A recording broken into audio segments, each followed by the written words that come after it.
Writing a fight isn't a walk in the park, there's an art to it, and comparing recent seasons of Bleach and Demon Slayer opened my eyes to that. I had completed both manga before watching the seasons, but my experience with Bleach's second core of the Blood War and Swordsmith Village were completely different. Both arcs are battle heavy, and basically have fighting in every episode, but with Bleach, I binged it easily, meanwhile with Demon Slayer, I struggled to get through it. The old me would have chalked it up to tactics, but there are more factors at play that create the gap in quality. The most obvious difference is in the magic system. In Demon Slayer, none of the heroes can use magic apart from physical enhancement, so the villains have to have abilities that can be handled by them.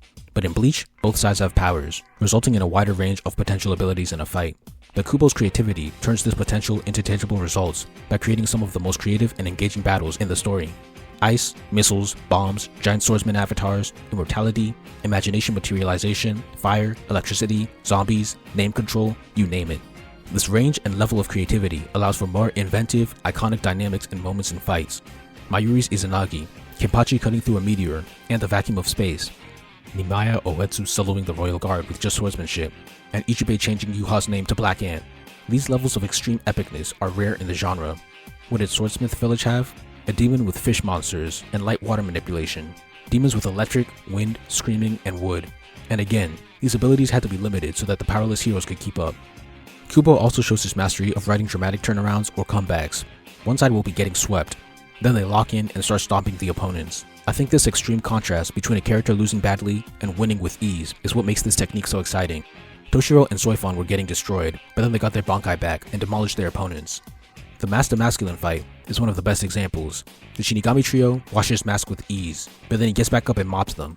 Two captains show up and start beating the brakes off of him, but then Mask powers up and mops the floor with them too. Then Renji shows up and makes quick work of the Quincy, but he uses his Volt Standig to start wrecking the lieutenant, so he activates his new Bankai and obliterates him. Mayuri's fight, Squad Zero versus the Royal Guards, and Ichibei versus Yuha all have these dramatic turnarounds.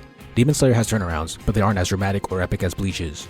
By mixing the turnaround and creative abilities, Kubo also creates some of the most iconic finishers in the story. Toshiro's Ice Cross, Soifon's Explosion, Komamura slicing through an explosion, Renji's Snake Skull Incineration, Rukia's Ice Statue, and Yuha blasting Ichibei to pieces. These are striking visuals that look beautiful in the manga and anime. Demon Slayer can't rival this. Finally, the characters.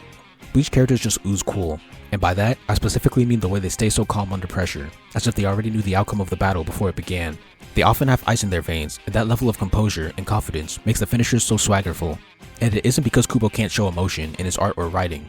When characters get really angry or scared, he displays it very well, which shows that his calmness is an intentional choice. Demon Slayer doesn't have that level of coldness. Many battle manga don't. In conclusion, Bleach made its back-to-back fights more entertaining with its creativity, dramatic turnarounds, iconic finishers, and its ice-cold characters. What's interesting is that I can also see this difference between the canon and non-canon fights in the recent season. When Ichigo first fought Yuha at the palace, that wasn't in chapter 614, the Karakura squad versus Uryu and the Vandenreich was also not in the manga. Guess what? Those fights didn't have the qualities that I covered here.